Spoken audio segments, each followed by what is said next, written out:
A sharp breath cut through the crowd as the glass doors at gate Bravo 12 slid open, and every eye instinctively shifted toward the man in the grey hoodie, stepping inside as if he did not belong there. No one in that bustling terminal knew that just a few hours later, this seemingly harmless moment would set fire to a multi-billion-dollar airline empire. Jonathan Reed, 39 years old, CEO of Helix Quantum Systems, stood alone in the sea of travelers at JFK, detached from the very world he quietly dominated. A low symphonic melody played through his headphones, but inside his chest was the steady heartbeat of a man who always prepared for the unexpected.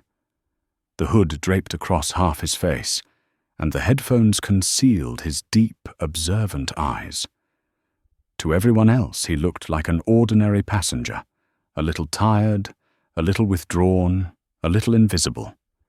And Jonathan preferred it that way.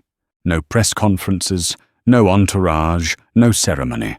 Only him, a hardcover book and a boarding pass for Seat 1, Alpha, on the flight to London, where a $720 million contract awaited his signature.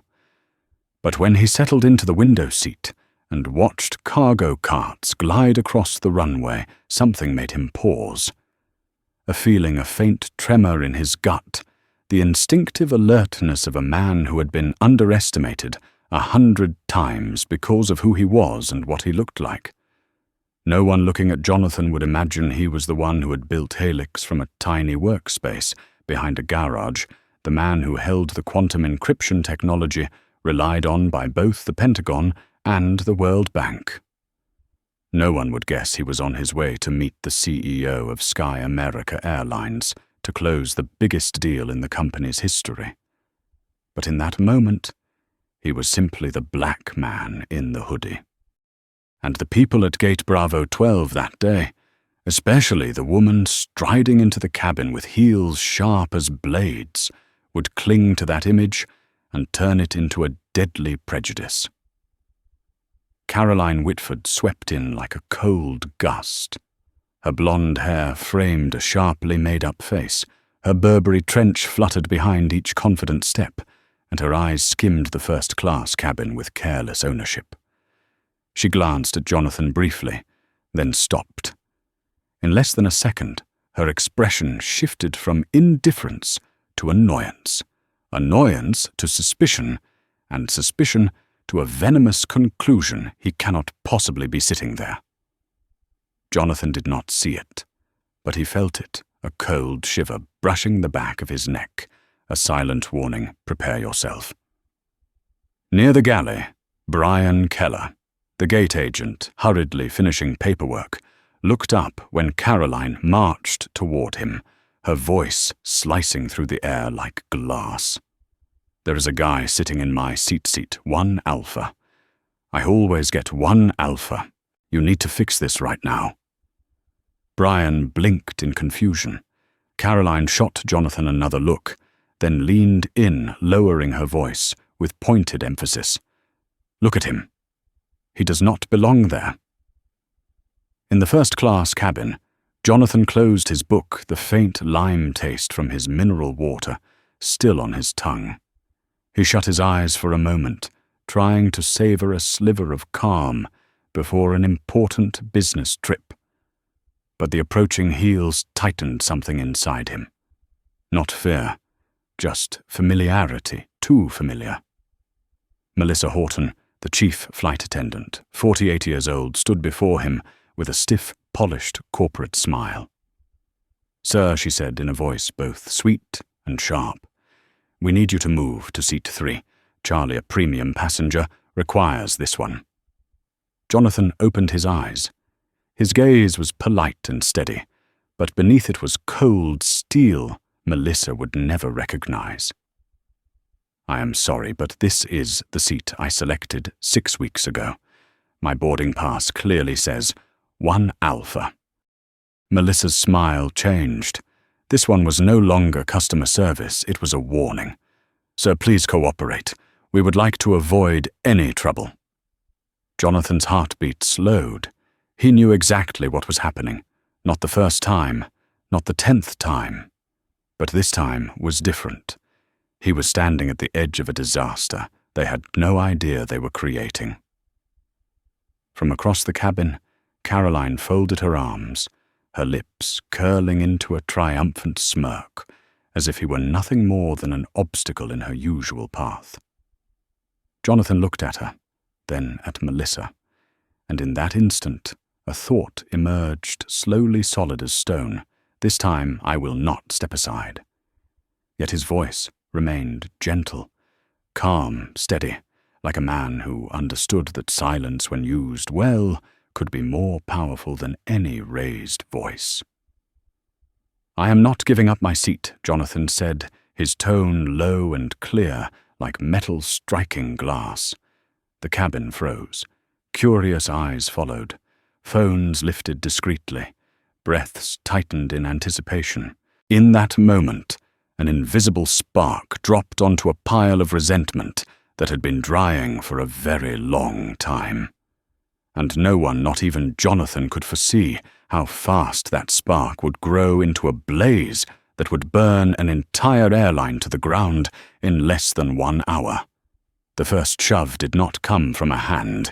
It came from a look that slanted, judging stare, as Melissa Horton straightened up, flicked her eyes toward the jet bridge as if searching for backup, then turned back to Jonathan with a rigidity that made it clear she had already decided his fate before he even spoke.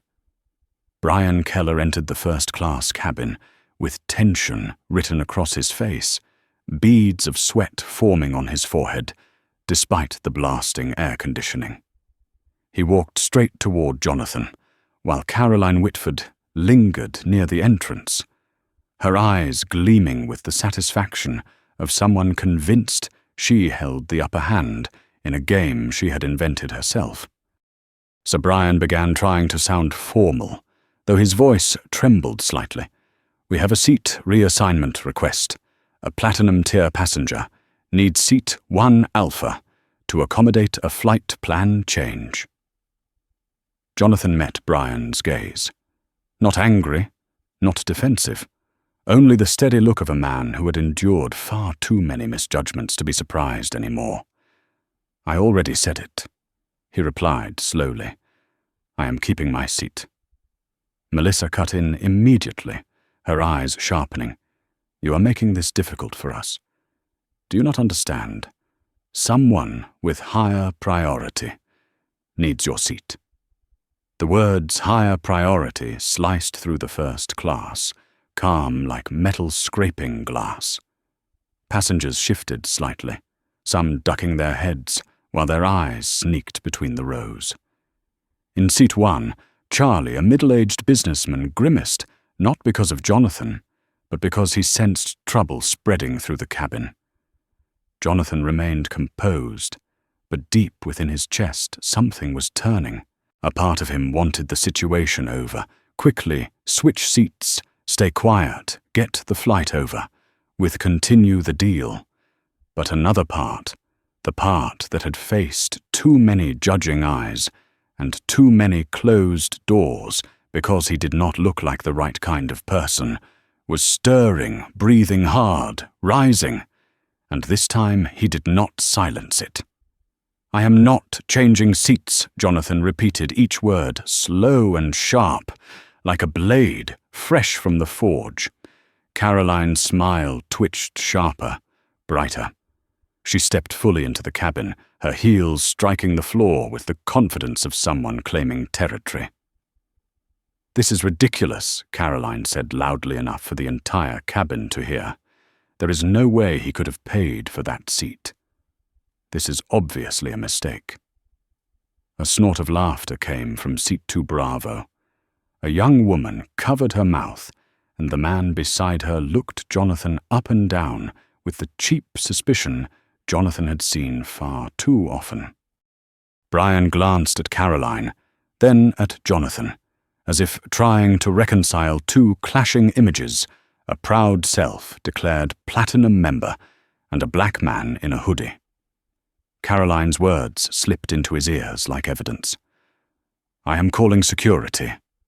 Brian said, his tone hardening, as if he were trying to claim authority he barely understood. "You are refusing to cooperate." Melissa nodded beside him, her lips curving in quiet satisfaction. "We will classify you as a non-compliant passenger." That phrase was a fuse, and the tension in the cabin detonated. Phones began lifting discreetly. A few cameras glowed to life, tiny lights blinking like the watchful eyes of an audience hungry for drama. Jonathan looked around. Not fear. Disappointment.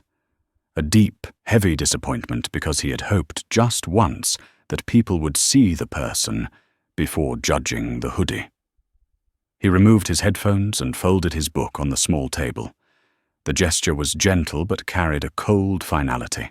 "If this is your decision," Jonathan said, his voice calm like still water before a storm, "then I will leave the aircraft." Eyes all around him followed, some amused, some ashamed, some curious. But none of them realized they were watching the first step of a billion-dollar storm. When Jonathan stood, the cabin seemed to hold its breath. A strange, thick silence settled. Even the engine noise outside felt distant. Caroline smirked, victory claimed too soon. Finally showing some sense, she muttered, adjusting her hair as she dropped into seat 1 Alpha, as if it were her throne. Melissa turned away, satisfied with her triumph, while Brian lifted his radio voice, trembling but fueled by newfound authority. Jonathan walked down the aisle with straight shoulders and steady steps, fully aware he was being humiliated in front of dozens of people. But he did not cling to anger. He held on to silence, because he knew that sometimes silence could break a rotten system apart. As he stepped onto the jet bridge, the white ceiling lights stretched his shadow long across the metal floor. 2 security officers approached. Officer Grant, tall and stern-faced, held a hint of uncertainty in his eyes. Officer Miller, younger, restless. Jonathan raised his hand slightly and spoke with quiet composure, "I will cooperate." And in that quiet moment, as Jonathan was escorted off the plane he had paid to sit on, the real storm began forming. Because in just a few minutes, the entire airport, the entire airline, and every person who had judged him would learn exactly what it meant to pick the wrong man to challenge. But in the cold, bluish glow of the hallway, Jonathan focused on one thought alone. This time I will not let it disappear into silence. Jonathan Reed's footsteps echoed along the metal jet bridge as he was escorted off the aircraft, each strike hitting the floor with the cold finality of a hammer against the steel door of an invisible prison, a prison built from prejudice and the numbing familiarity of being judged by appearance rather than worth. Officer Grant and Officer Miller walked on either side of him, uniforms, crisp expressions, cautious, but never aggressive. They had no idea who they were escorting. To them he was merely a non-compliant passenger reported by the crew. And Jonathan, with a strangely steady breath, knew that every second passing now would mark the beginning of a reversal unlike anything the airline industry had ever witnessed. As the aircraft door closed behind them, the noise inside faded into a tight, compressed silence on the jet bridge. Jonathan turned to the 2 officers, his calm tone so composed it made them pause. "I need you both to witness a phone call. It concerns what just happened." Miller let out a half-amused smirk, clearly unconvinced anything serious was about to unfold. Grant, more serious by nature, gave a small nod. "Go ahead, make your call." Jonathan unlocked a matte black device. Not an iPhone, not a Samsung, but a Helix custom phone running multi-layer encrypted firmware. He tapped a single name in his priority list: Richard Hale, Chief Executive Officer of Sky America Airlines. The call rang once. Then Richard's voice burst through the speaker with the familiar urgency and warmth of someone accustomed to calling a billion-dollar partner. "Jonathan, you are on the plane already, right? My team in London is fully prepared." Jonathan looked directly into Officer Grant's camera, his voice cold and sharp, like steel laid on stone. "I was on the plane, Richard, but your employees just pulled me off seat 1 Alpha. A silence tore through the line. What? They pulled you off?" "Why?" Jonathan's voice remained perfectly even. "Because they believed a passenger who told them I could not possibly belong in that seat. Because they looked at my hoodie and assumed I was impersonating someone. Because they chose to trust a white woman claiming her husband was a vice president at my company instead of verifying the information." He lowered his head slightly, his eyes unwavering. "And now I am standing on the jet bridge with security because your staff considers me a threat." On the other end of the line, Richard's breath turned ragged, audible even through the speaker.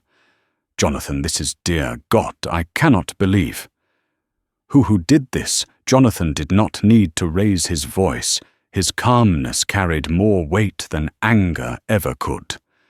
A chief flight attendant named Melissa Horton, a gate agent named Brian Keller, and a passenger who believes herself important Caroline Whitford. Richard sounded as if his throat had closed office furniture, scraping in the background as he stood abruptly. "Do not move. Stay exactly where you are. I will handle this. I am in a building near the airport. I will be there. In 4 minutes." Jonathan looked at Grant and Miller. "You both heard that, correct?" Grant nodded. "We heard. We are recording." Jonathan pressed his lips together. "Good." On the phone, Richard had shed every trace of CEO confidence. His voice dropped to a near pleading whisper. "Jonathan, please do not let this go to the media. Let me fix this."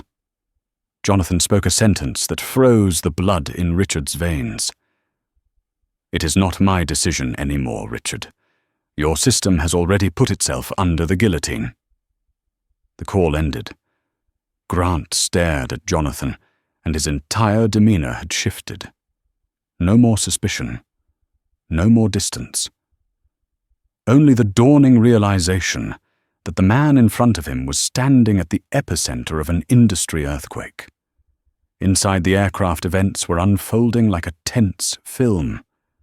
Caroline had thrown herself into seat 1 Alpha, arms crossed in triumphant satisfaction. Melissa basked in the feeling of having asserted authority. Brian, anxious but attempting to stay firm, stood by the galley. None of them knew the aircraft had been ordered to stay at the gate and not depart. None of them knew the man they had just removed was the centerpiece of a deal the entire Sky America executive board was waiting on with bated breath. Meanwhile, at the end of the jet bridge, Jonathan stood still silent, yet carrying the weight of someone who held the future of thousands of employees and millions of shareholders in his hands. Grant spoke quietly.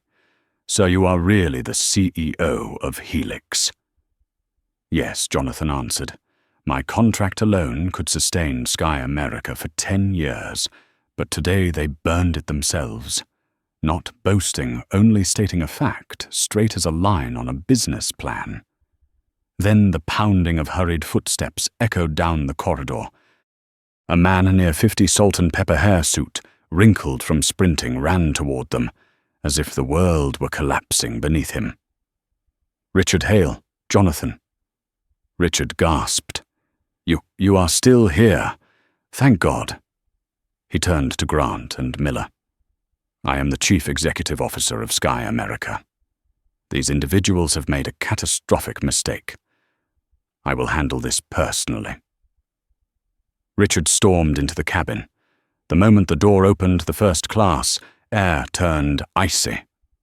He looked at Melissa 2 seconds enough for her to understand her life had just taken a devastating turn. He looked at Brian, who began trembling. He looked at Caroline, whose smirk vanished like it had been ripped off her face. Everyone off this aircraft. Now. Richard's voice dropped like a hammer, making the entire cabin choke on the weight of his command. Caroline shot to her feet. You must be mistaken, I am. You are the person who nearly cost my company a $720 million deal. Richard cut her off, his eyes glacial. Off. Now. The words landed like a sentence handed down by a judge, but the disaster was far from over. Richard stepped back onto the jet bridge, stood before Jonathan, and bowed so deeply even Officer Grant looked stunned. Jonathan, I am begging you, give me a chance to fix this, to show you we are not this. Jonathan let 3 seconds of silence stretch the longest 3 seconds of Richard's life.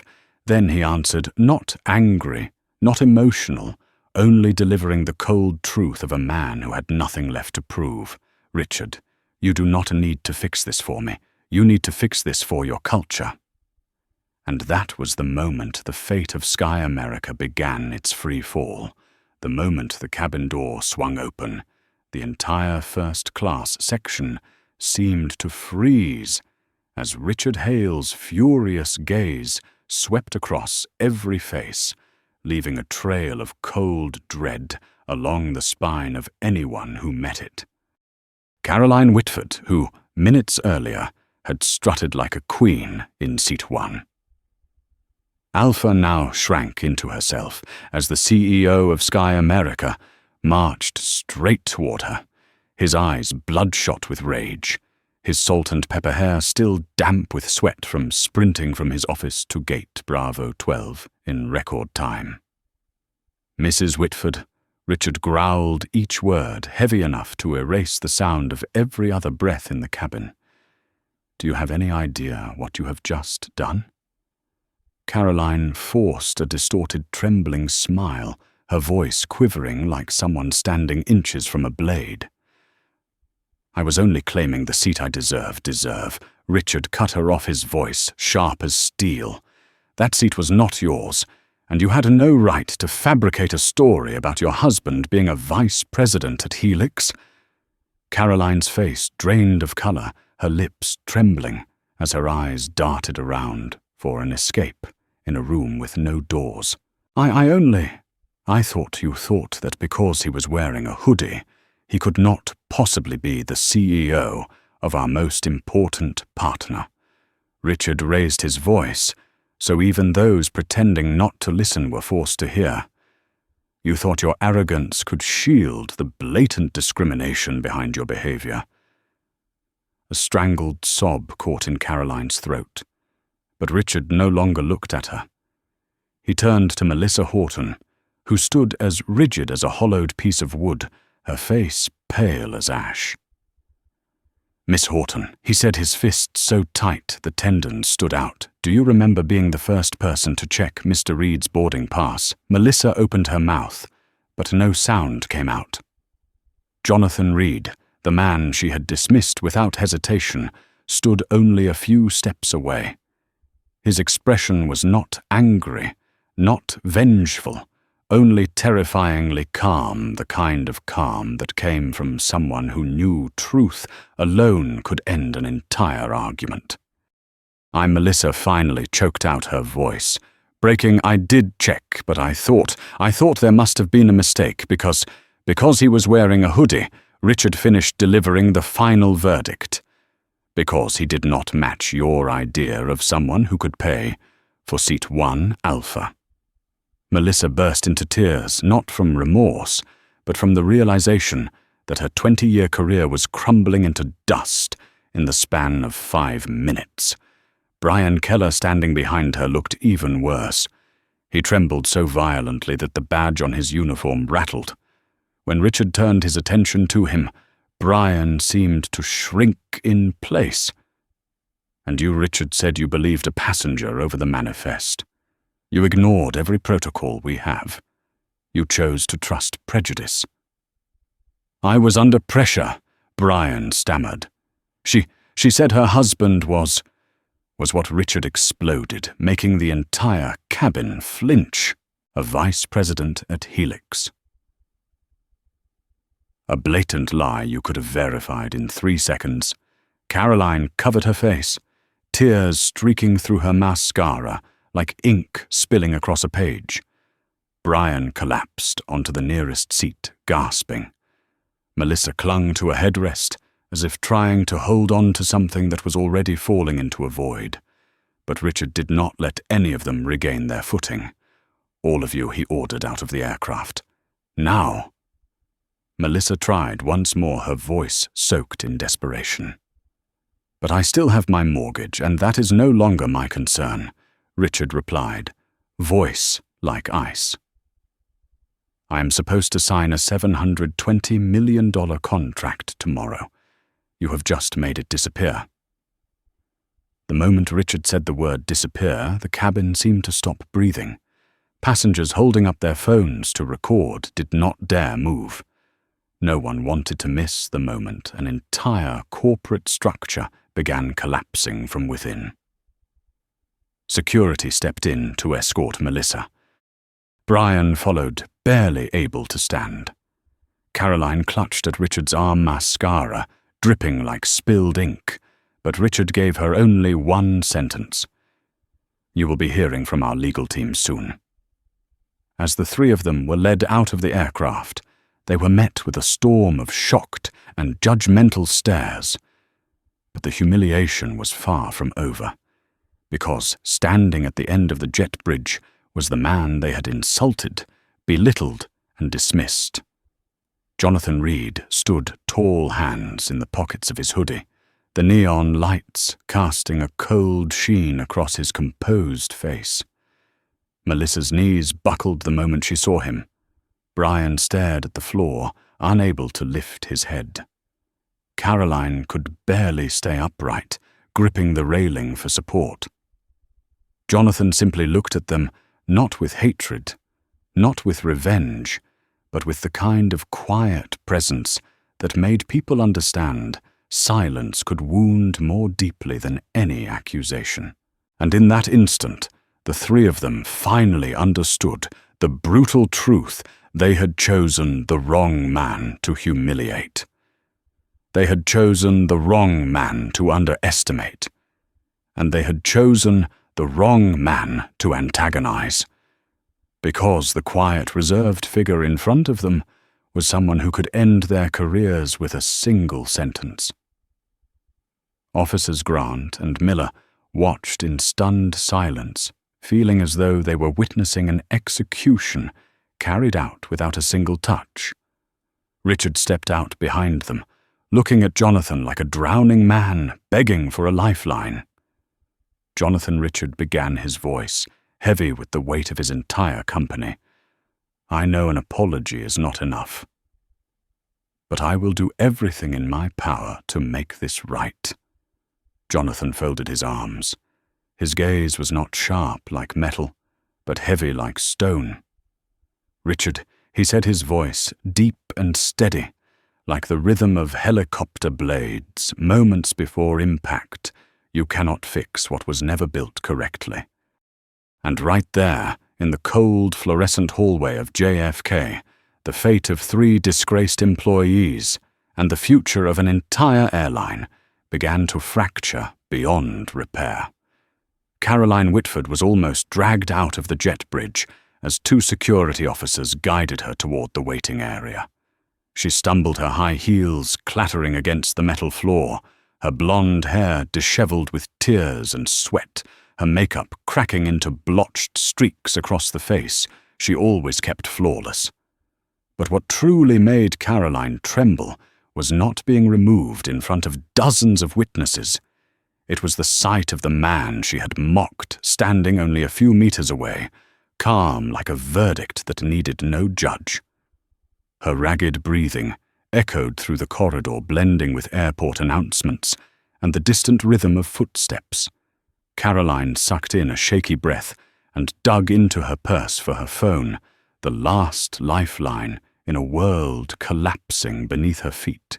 Her fingers shook so violently she typed her passcode incorrectly 3 times before unlocking it. She dialed her husband, Evan. As it rang, her chest tightened, clinging to a desperate hope that if Evan handled it, if he confirmed her earlier lie, perhaps everything could still be undone, even if only in a fantasy. "Hello." Evan's voice came through, tired and irritated, like a man interrupted in the middle of a meeting.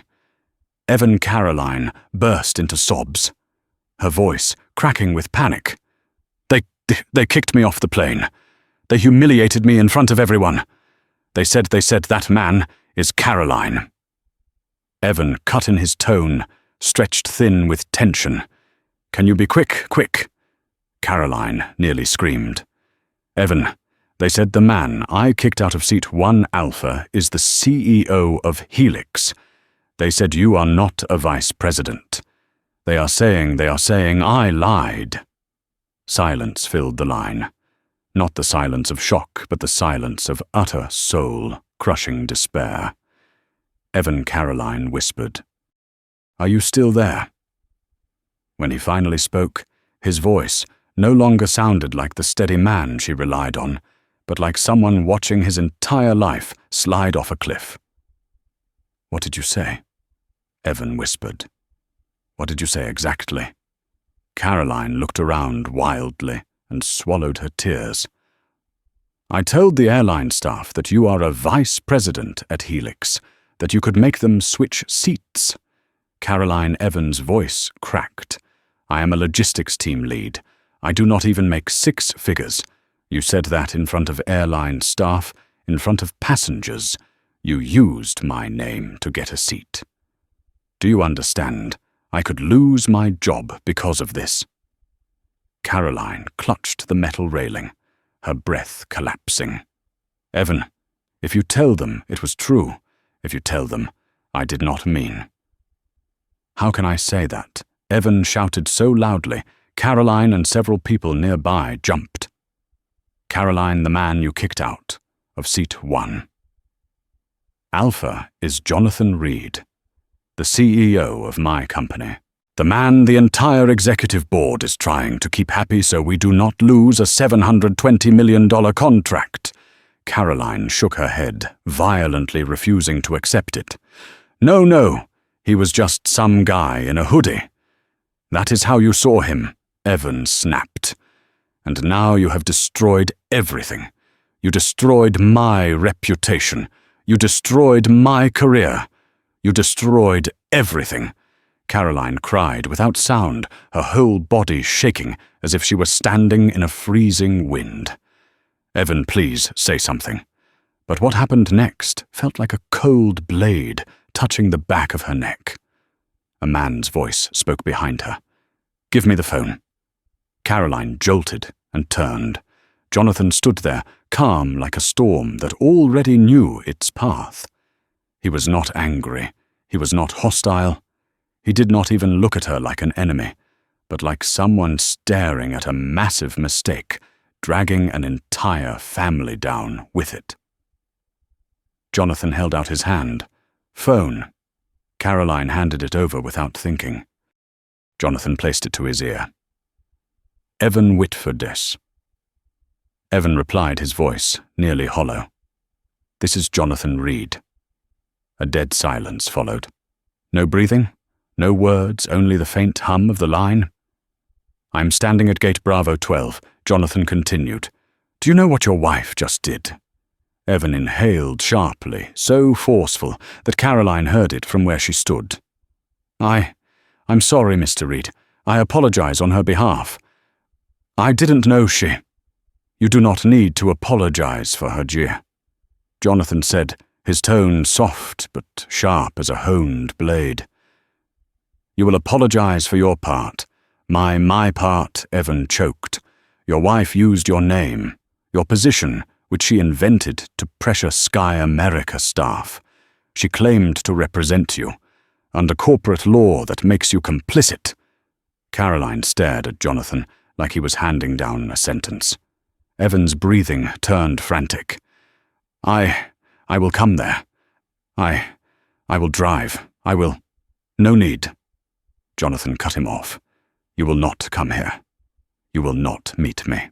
You will not come within 1 kilometer of this airport. Evan went silent. You will do 3 things. Jonathan continued, his voice dropping low enough to raise goosebumps on Caroline's arms. 1, you will submit your resignation within 5 minutes. 2, you will state personal reasons, and you will not mention Helix in any public statement. 3, you will agree not to seek compensation or pursue legal action. Evan broke down. A grown man weeping into the phone, each choked sob cutting into Caroline like shards of glass. Mr. Reed, I beg you, I just bought a house. I have nothing but this job, please. Jonathan remained silent for 3 seconds, the kind of silence that weighed on the entire line like a stone. You should have thought of that before allowing your name to be used to humiliate someone else, Jonathan said, firm but not cruel. 5 minutes, or I will personally sign your termination on ethical grounds, and our lawyers will handle the rest. He handed the phone back to Caroline. She stared at him like he had just sliced her future open. And right then, the phone buzzed. A text. From Evan. Only 3 words. I resigned already. Caroline screamed without sound. The world around her tilted like a sinking ship, and she knew in that moment nothing could be saved anymore. Caroline Whitford collapsed onto the cold tile floor of Gate Bravo 12, her legs trembling so violently that they could no longer support her once proud frame. The message from Evan, 3 short words, I resigned, already cut into the deepest part of her ego like a blade. In an instant, everything she had built through polished appearances, through her fashionable Burberry trench coat, through her carefully curated arrogance and borrowed sense of power, shattered into dust. All that remained were broken breaths, strangled sobs, and the hollow stare of someone who had just realized she had destroyed her own life and her husband's with no way back. But that nightmare was only the opening act, because just a few meters away, a storm far bigger, far more destructive, was about to crash down on Sky America Airlines. Richard Hale, the CEO, stood in front of Jonathan Reed, still catching his breath from running his face, carved with the despair of a man watching the future of his company, and perhaps his entire career, slip through his fingers like sand. Jonathan Richard tried to keep his voice steady, but the tremor beneath every word betrayed him. You know the situation. We are at the final stage of the contract, the biggest deal in this company's history. Those people, they were a mistake, an exception, an incident, you know that. Jonathan looked straight at him. No hatred, no anger. Only the gaze of someone who had watched too many rotten systems expose themselves before anyone else had the chance to pull off the mask. Richard Jonathan said each word firm like the strike of a gavel delivering a verdict. The incident was not your employees' actions. The incident is your culture. Richard froze. Jonathan continued, his voice, low and steady, like a slow drumbeat on Judgment Day. You say they were exceptions, but they did not need to speak to each other to know they should remove me.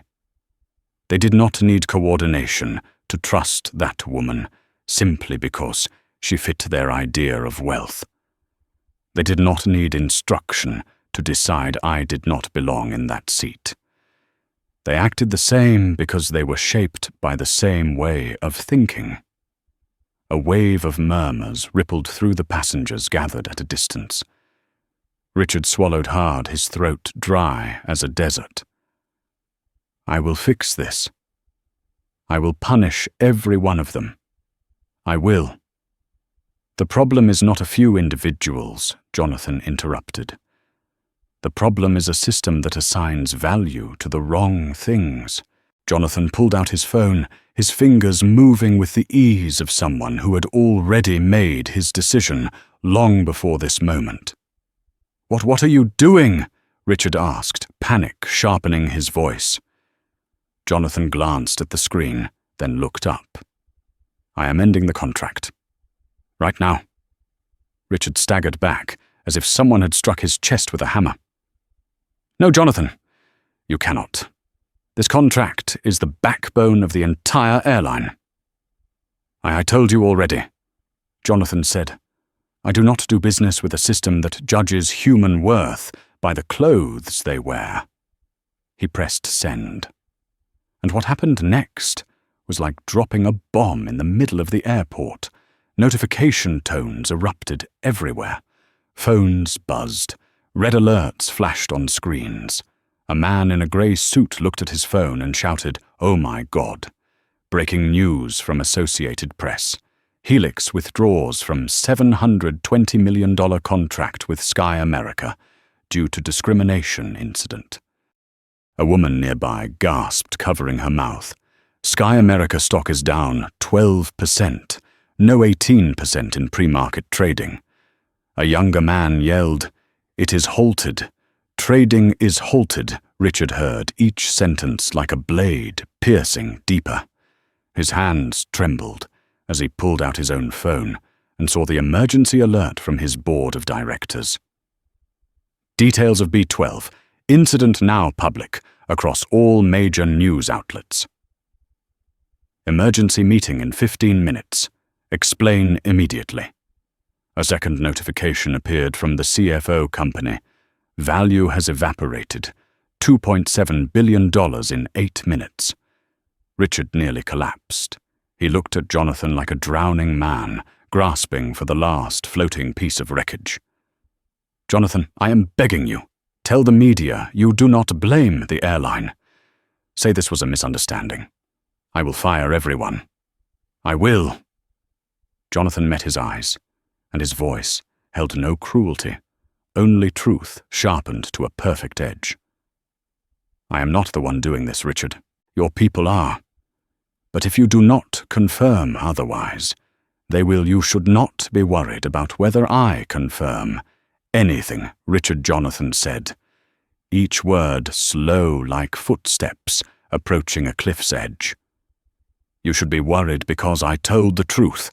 Richard panted, his heartbeat pounding so hard that people nearby could almost hear it. But Jonathan was not finished. He turned to Grant and Miller, the two officers who had silently witnessed everything. "Officers," Jonathan said, "your body cams are still on, correct?" Grant nodded. "Since the moment we were called here." Jonathan looked back at Richard. "The video will speak for me." Richard felt the entire airport spin around him. Sweat streamed down his temples like the final warning before a devastating storm. "Jonathan, you have killed my company." Jonathan neither nodded nor shook his head. He did not answer. Because the sentence needed no answer. It was not an accusation against Jonathan.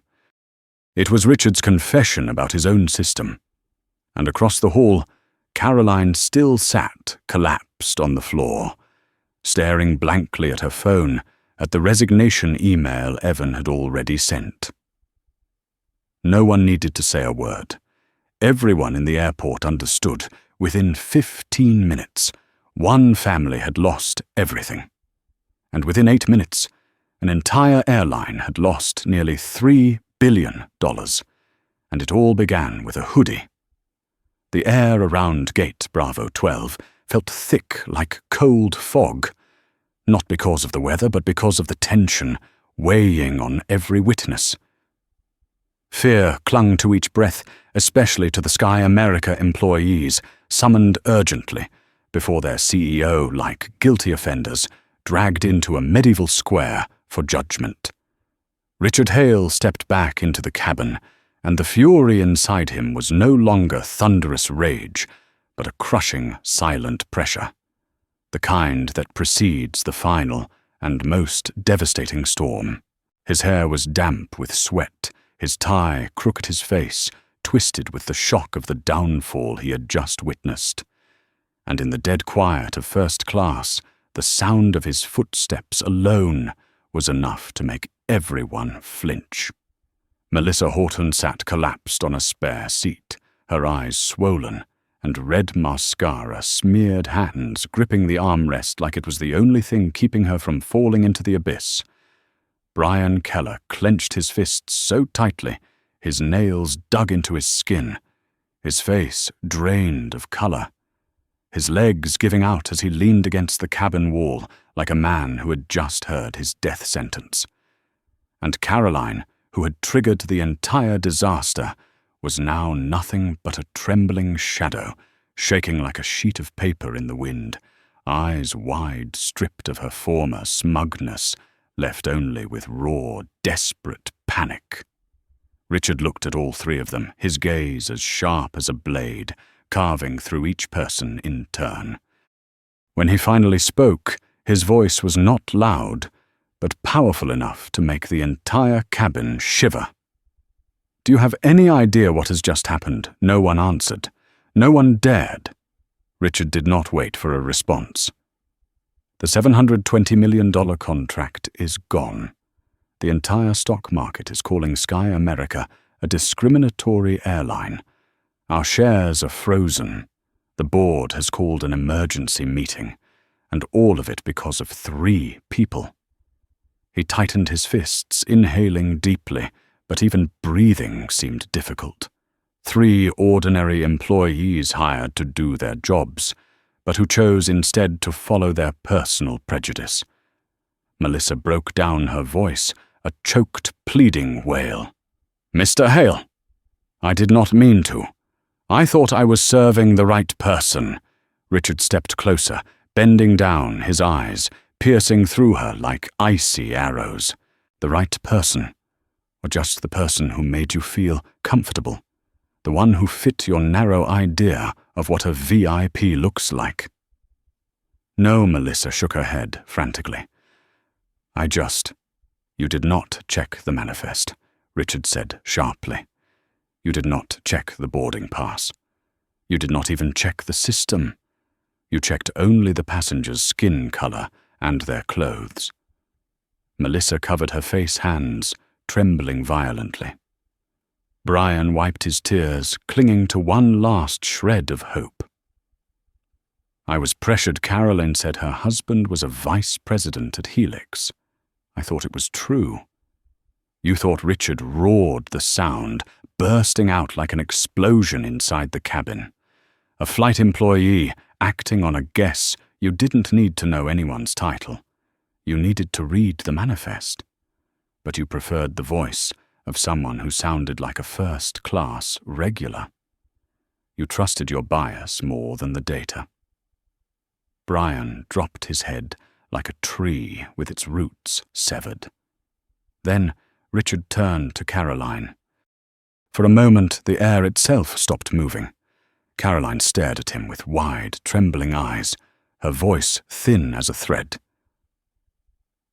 "I just wanted a window seat. I did not know. I did not mean to hurt anyone. Did not mean to." Richard laughed, but it was the broken laugh of a man watching years of work collapse because of one stranger's foolishness. "You fabricated your husband's job title. You lied about knowing senior executives. You forced my employees to listen to you. And now you say you did not mean." Caroline collapsed into the nearest seat, covering her head with her hands shaking, as if every layer of arrogance she had worn for years had been ripped away. Richard straightened, took a long breath, then delivered his judgment with a voice cold, sharp, and final. "The 3 of you off this aircraft. Effective immediately, you are suspended. All Sky America privileges revoked. And our attorneys will contact you. Your careers end here." Melissa sobbed like a child, losing their breath. Brian collapsed into a seat, hands covering his face as if trying to hide from the world. Caroline practically crawled along the floor, grabbing the railing to pull herself up her legs, so weak they no longer belonged to her. They were escorted off the plane under dozens of horrified stares, some satisfied, some pitying, most stunned by the public severity of the punishment. But the purge was not over. As they stepped onto the jet bridge, Richard turned back to Jonathan and the two security officers. His face was marked by the deep lines of despair. In a matter of minutes, he had lost control, lost his future, and lost the authority he once carried. Jonathan Richard said, his voice raspy like gravel, "I know I have no right to ask anything. But please, if you do not confirm anything to the press, they will not." Jonathan cut him off with a single sentence that sent one last shiver through the three dismissed employees. "I do not need to say anything. The officer's body cam footage will speak for me."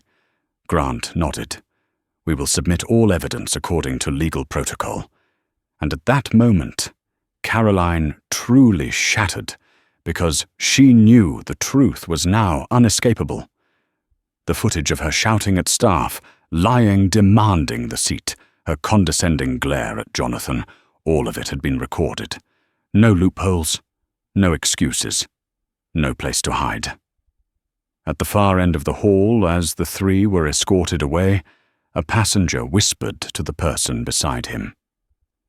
That was not punishment. That was a verdict. Jonathan said nothing. He did not need to, because sometimes the silence of the person who was underestimated is the loudest thunder the world will ever hear. Less than 10 minutes after Jonathan Reed sent out the press statement, JFK Airport shook like a body of water struck by a boulder. Red alert notifications popped up on passengers' phones from Gate Bravo 11 all the way to Gate Bravo 20, their screens lighting up with a single line that froze every heart.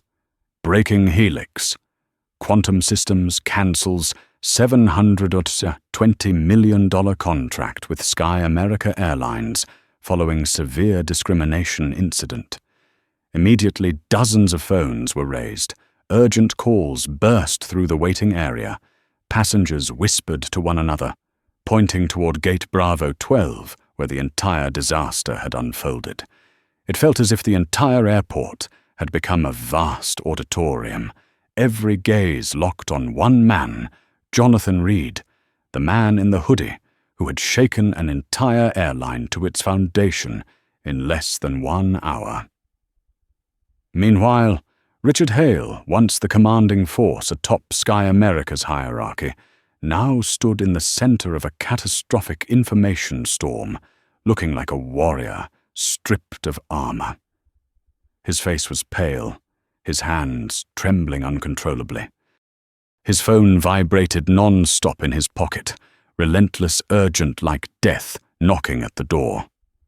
When he finally glanced at the screen, his heart clenched at the name flashing across it. Jessica Alvarez, chairwoman of the board. He hesitated for 1 second, but this was not a call he was allowed to ignore. Richard answered, "Jessica." His voice wavered visibly. "Do you know why I am calling?" Jessica asked coldly, her tone sharp as night wind over a desert. "I can explain." "Explain." Jessica snapped loud enough that even Officers Grant and Miller flinched. "The entire world is broadcasting that your airline discriminated against the CEO of your biggest partner. Passenger footage is all over Twitter. Police body cam videos are spreading. The stock has dropped 31% in 12 minutes. And you say explain." Richard was speechless. Jessica continued, "You no longer have control, Richard. The board is voting at 11 o'clock, and I can guarantee the outcome will be Richard swallowed hard. Immediate removal." The sentence was delivered in the middle of a busy airport, in front of staff, passengers, and right in front of Jonathan Reed. A notification buzzed in Richard's pocket, and he knew without looking.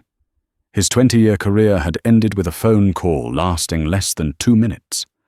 But that collapse was only the first fragment. A few steps away, the 2 employees who had been dragged off the plane, Melissa Horton and Brian Keller, stood trembling like convicts awaiting judgment.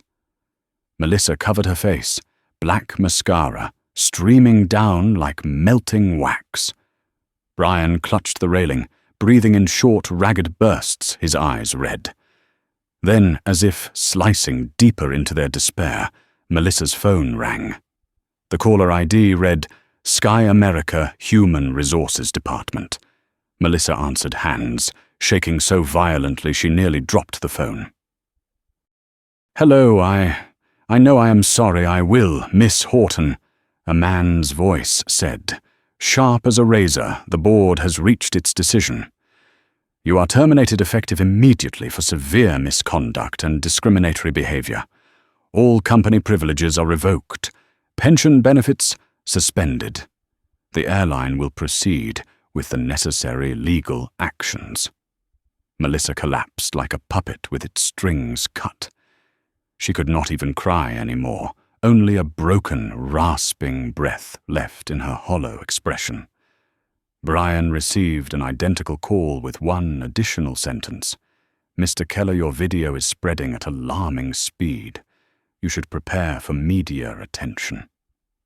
People stared at him with a mix of pity and fear. Because at that moment, Brian Keller was no longer a Sky America employee. He was the face of the worst PR disaster in the airline's history.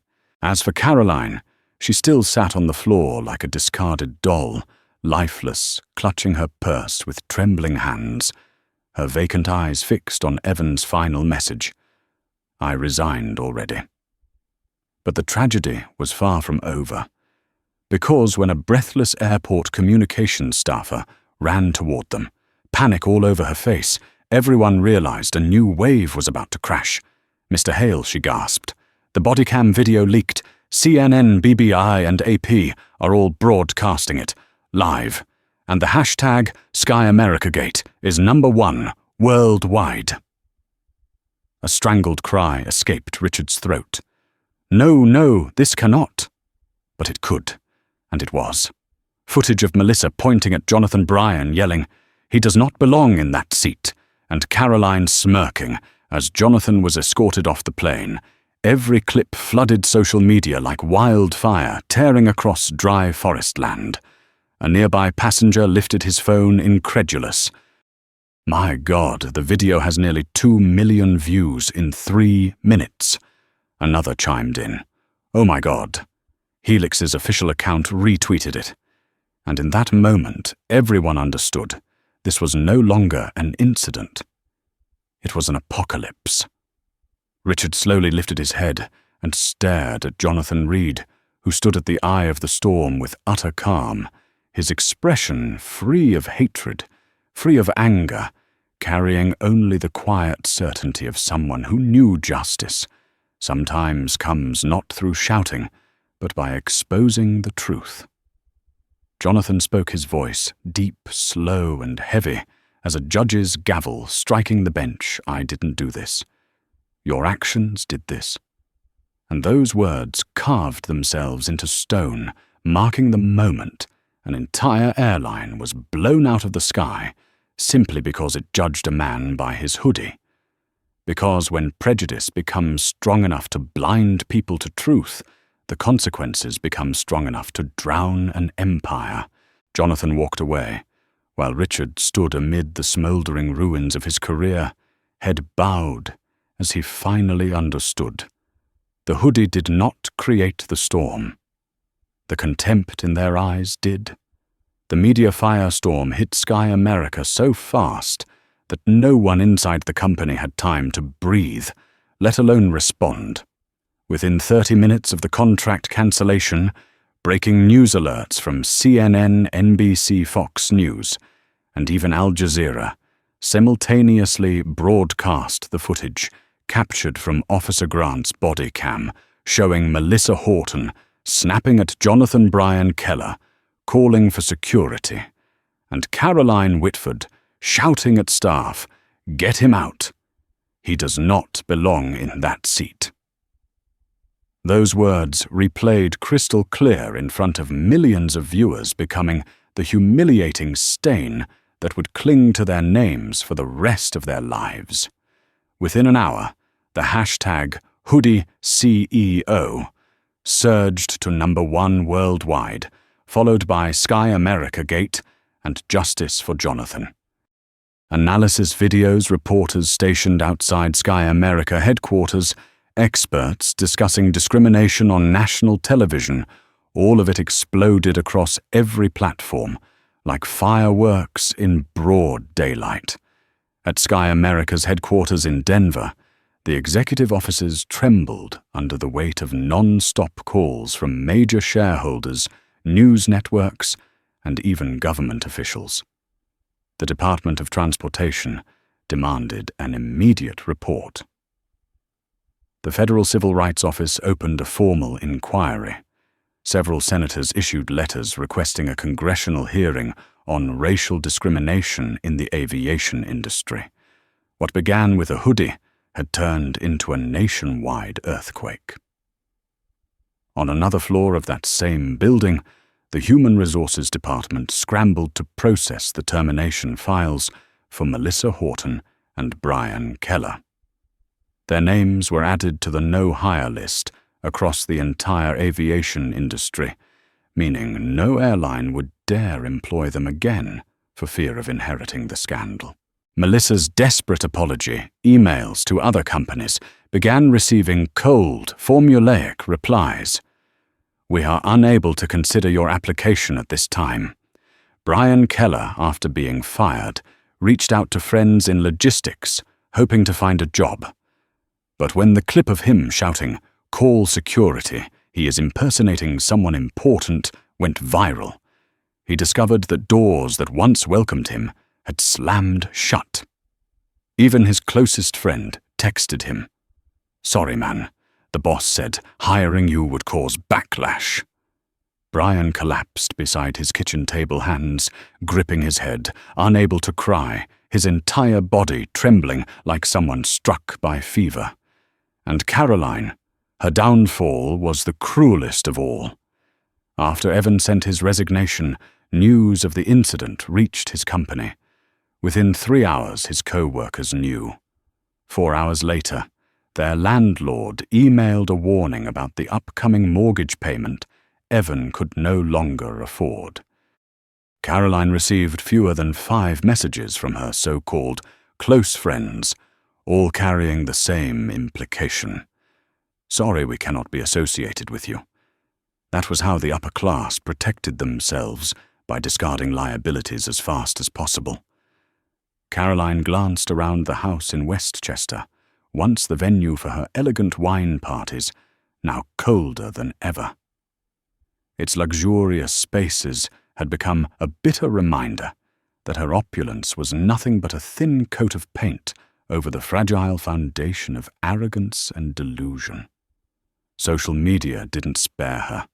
The video of her smirking while Jonathan was escorted off the plane was posted on TikTok with the caption, "3 seconds of smiling destroyed 30 years of career."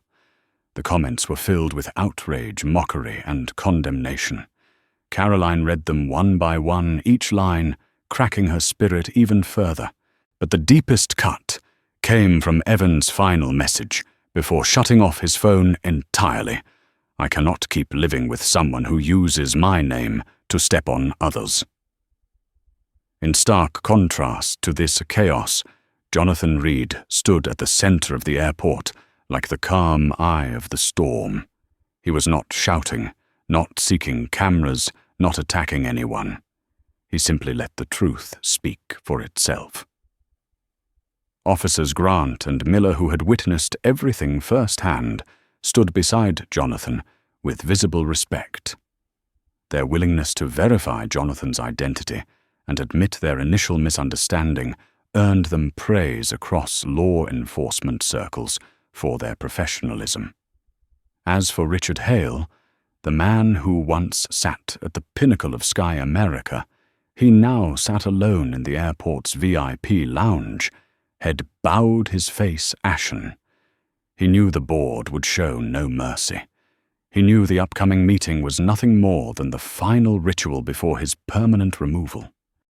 And he knew all of this began because one of his employees looked at a man's hoodie and believed they knew who he was. At gate Bravo 12, Jonathan inhaled deeply, his eyes steady, thoughtful, looking far beyond the present moment. He felt no triumph, no satisfaction in watching another company fall. He simply reflected on what life had taught him. Sometimes the silence of the one who is right shakes the world more powerfully than the loudest crowd. And today, the world had truly shaken. As the final echoes of the crisis faded, gate Bravo 12 settled into an uncanny quiet.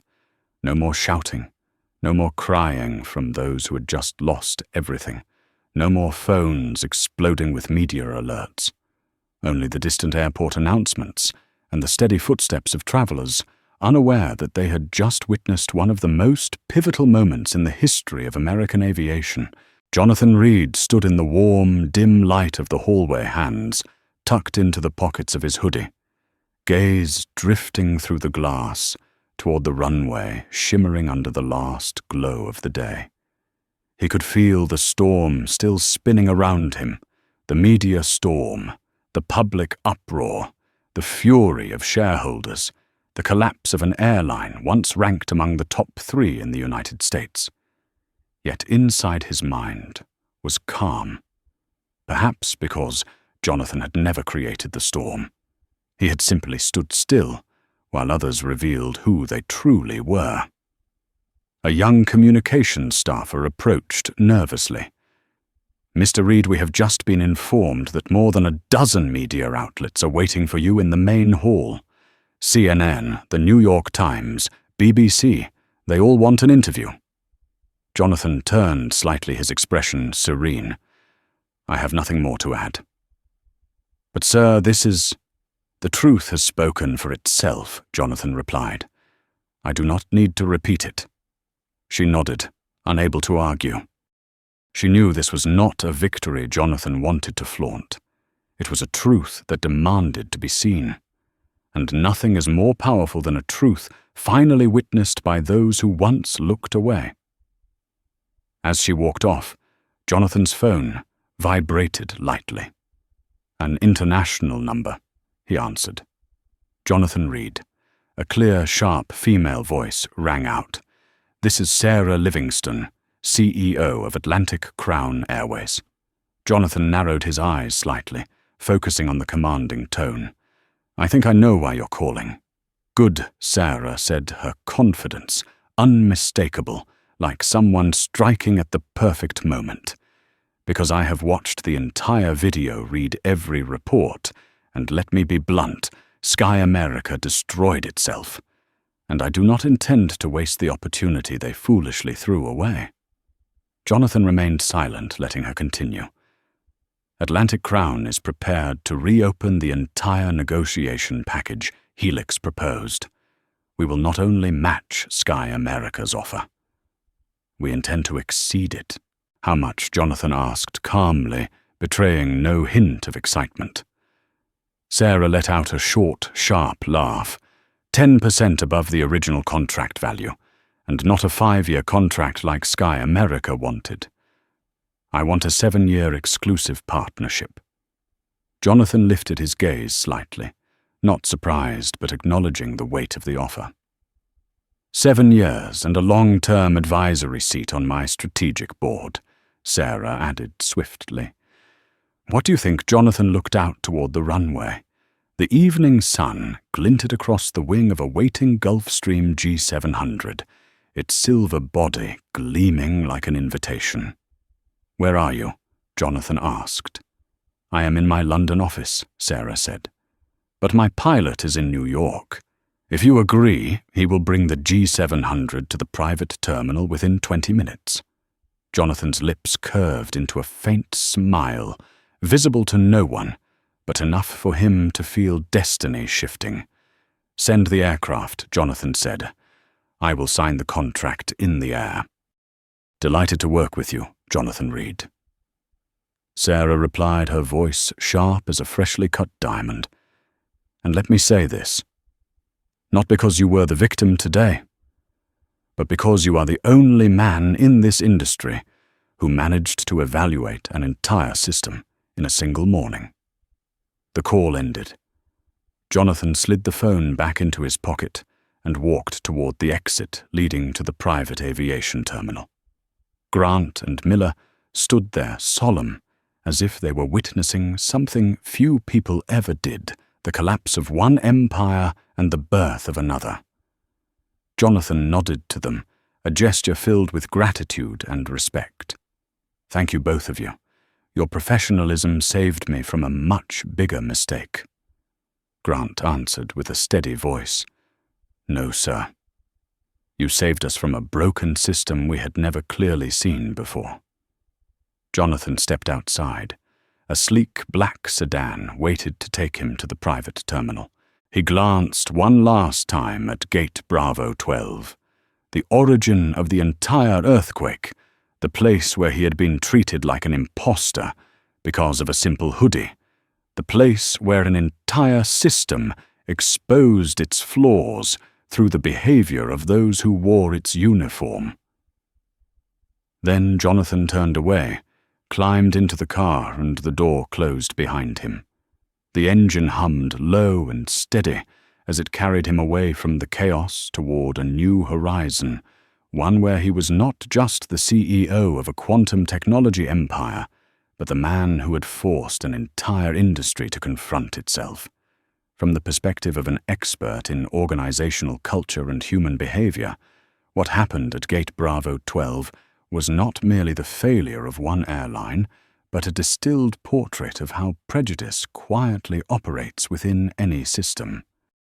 When power is handed to people who do not understand responsibility, they use it to judge instead of serve, to punish instead of listen, and in the end, they are the ones who pay the price. Jonathan didn't need to shout, did not need to slam a table. He simply allowed the truth to reveal itself. And sometimes the calm resolve of the person who is right carries enough force to shatter a flawed structure that has stood for decades. If this story made you think, please like the video to help spread its message.